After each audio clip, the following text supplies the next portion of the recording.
வணக்கங்க. நாமக்கல் இயற்கை விவசாயி பூபதி. இன்னைக்கு பதிவுல பாத்தீங்கன்னா லோகன் வந்திருக்காரு. அவர் சொன்னதுதான் போட்டிருக்கிறேங்க. இது பழக்கரைசல், மீனமில கரைசல், இது புண்ணாக்கு கரைசல். அண்ணன் பார்த்து சொல்லுவாருங்க இதுல எப்படி கரெக்டா எல்லாம் பண்ணிருக்கிறேன்னா அப்படின்ட்டு காட்டுப்பாங்க. இப்போ பழக்கரைசல்னா இந்த மாதிரி இருக்கணுங்க. எந்த அளவுக்கு நுண்ணுயிரி ஃபார்ம் ஆயிருக்குன்னு பாருங்க. இது பூராமே நம்ம சாணப்பாசி கரைசலை வச்சு போட்டதுதான். நல்லா ரெடியா இருக்குது.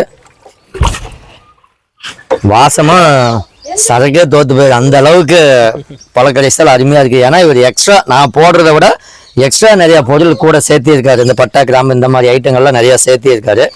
இது பார்த்தீங்கன்னா மீனமிலம்.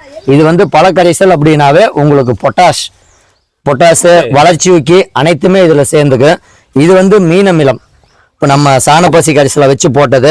மற்ற மீனமிலமெல்லாம் பார்த்தீங்கன்னா 40 நாள் 50 நாள் ஆகும், முழுசா மீன் கரையாது. ஆனால் இந்த மீனமிலத்தில் உங்களுக்கு ஒரு 2 to 3 நாளிலே மீன் கரைஞ்சிது.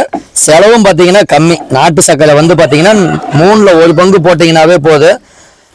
நமக்கு ரிசல்ட்டாக அருமையாக இருக்குது. இதை ஓப்பன்லேயே வச்சுக்கலாம், மூடணுங்கிற அவசியமே கிடையாது. ஏன்னா விவசாயிகள் வந்து மூடி வைக்கணும். 40 நாள் நாய் கடிச்சது, நாய் வந்து இழுத்துருப்பாங்க. இதுக்கெல்லாம் எதுவுமே கிட்டையும் வராது, ஈயே வராது. அப்படியே இருந்தாலும் 2-3 நாளைக்கு சுமல வரும். லைட்டாக வரும். 3 நாளைக்கு மேலே ஆயிடுச்சுன்னா எதுவுமே வராது. பாருங்க, புண்ணாக்கு கரைசல் கொண்டு வா. அப்படியே நல்லா ஜூம் பண்ணி காட்டு. புண்ணாக்கு கரைசல்னா இந்த மாதிரி ஃபார்ம் ஆகணும். நிறைய பேர் நம்மகிட்டே கேட்பீங்க புண்ணாக்கு கரைசல்னா எப்படி இருக்கணும்ட்டு. எந்த அளவுக்கு ஃபார்ம் ஆகிருக்குது பாருங்க. இது எல்லாமே நுண்ணுயிரி பெருக்கம் தான். காரணம் நம்ம சாணப்பாசி கரைசல் அப்படிங்கிறத விவசாயிகளே தயாரிச்சுக்கலாம்.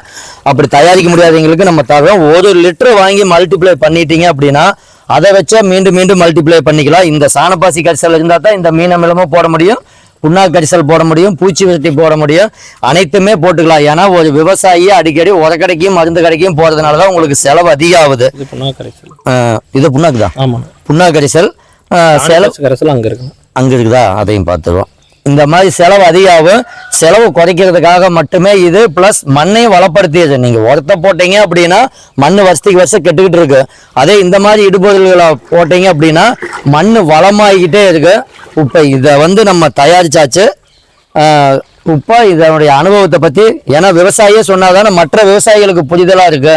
ஏன்னா இன்னைக்கு நம்ம வந்து ஒரு செய்தி, அதாவது ஒரு யூடியூப் இந்த மாதிரி இதில் பார்த்து தான் மக்கள் நிறைய மாறுறாங்க. அந்த மாறுதலுக்கு ஒரு எடுத்துக்காட்டா நம்ம பூதி இருக்கிறார். இப்போ பார்த்தீங்கன்னா இது எல்லாமே வந்து அண்ணன் சொல்லி தான் வந்து நான் ரெடி பண்ணி இந்த அளவு கொண்டாந்துருக்கிறேன்னா அண்ணன் இல்லைன்னா கண்டிப்பாக என்னால் அந்த இடத்த வந்து இதெல்லாம் பார்க்க முடியாது. இது என்னன்னே எனக்கு தெரியாது. சொல்லி கொடுத்தாரு, அதே மாதிரி பண்ணி கொடுத்துருக்குறேன்.